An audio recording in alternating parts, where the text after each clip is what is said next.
Alhamdulillah, ternyata si kiai tersebut secara tidak langsung ketika membantah Buya Yahya, dia mengakui nasab daripada Imam Ubaidillah.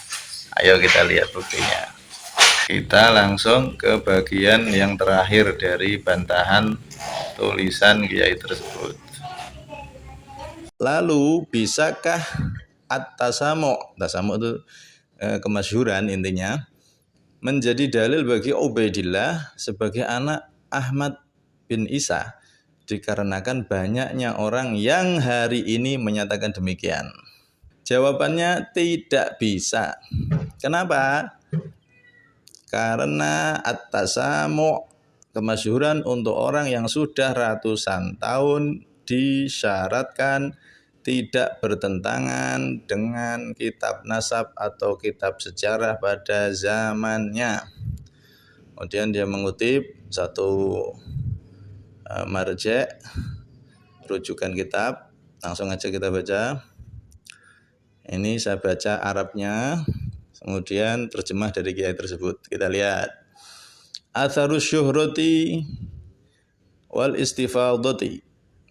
Ini terjemahkan kiai itu pengaruh syuhrah wal istifadah atau tasamu.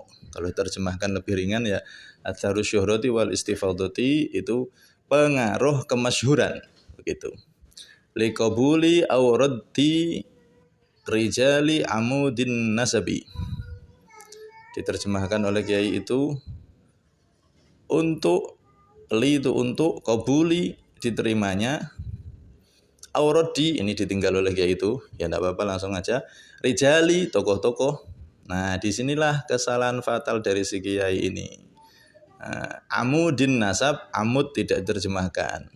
Rijali tokoh-tokoh, langsung di situ kiai menerjemahkan, lihat ini tokoh-tokoh nasab, padahal ada kata-kata amudin nasab.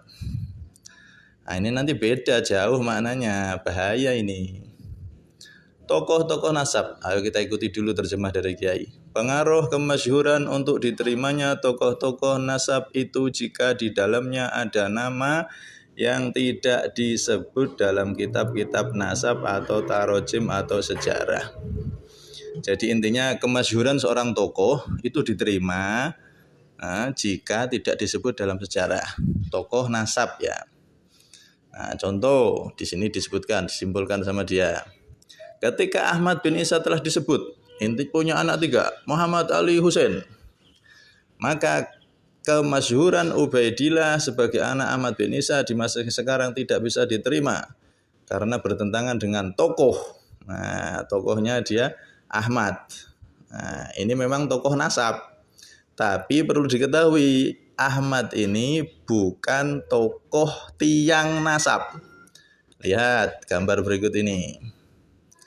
Tokoh tiang nasab Sadah Ba'alawi adalah kalau diurut ke atas yaitu Alawi, ke atas lagi Ubaidillah, ke atas lagi Ahmad. Nah, Ahmad bin Isa. Ahmad ini punya 3 anak, Muhammad, Ali, dan Husain. Nah, disinilah letak kesalahan si kiai. Padahal yang dimaksud di sini bukan rijalun nasab, tokoh nasab bukan, tapi rijalu amudin nasab, yaitu tokoh-tokoh tiang nasab. Sekarang lihat Ba'alawi ini tiang nasabnya yang tidak disebutkan siapa? Tidak disebutkan tokoh tiangnya, bukan tokoh nasab. Salah kalau tokoh nasab. Tokoh tiang dari nasab tersebut yaitu Ubaidillah. Nah, ini tokoh tiang nasab, bukan tokoh nasab. Nah, Ubaidillah ini tokoh tiang nasab. Nah, jika tidak disebutkan tokoh tiang nasab, maka kemasyhurannya diterima. Begitu Pak Kiai, seharusnya jangan dibuang ini kalimat amud, berbahaya sekali.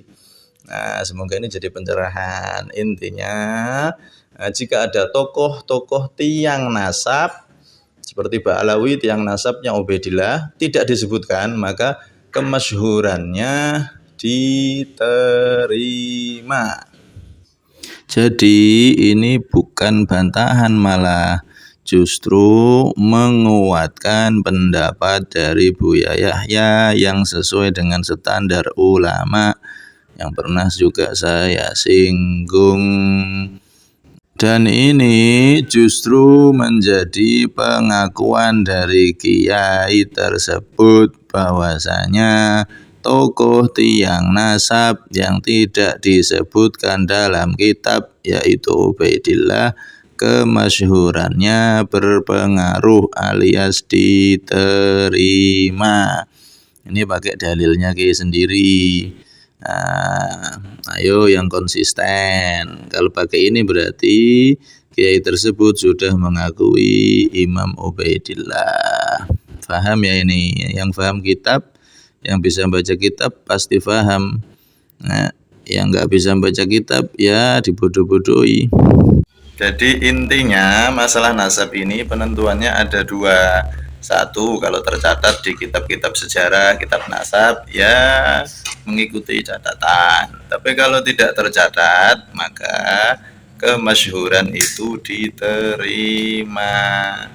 Jadi nggak ada standar dari ulama yang mengatakan harus dicatat di abad terdekat saja, itu saja. Standarnya begitu, nggak ada. Standarnya pokoknya kalau ada catatan, ikuti catatan. Kalau tidak ada kemasyhuran bisa dipakai. Jadi ya kita jangan mau dibodoh-bodohi. Cari kitab yang abad terdekat yang ada catatannya. Ya nggak ada, standar ulama seperti itu nggak ada. Ini standar buatan si kiai aja. Standar yang tidak sesuai dengan standar. Ya maklumlah kitabnya aja dari kitab Syiah. Ya wis kita maklumi. Allah alam bisawab.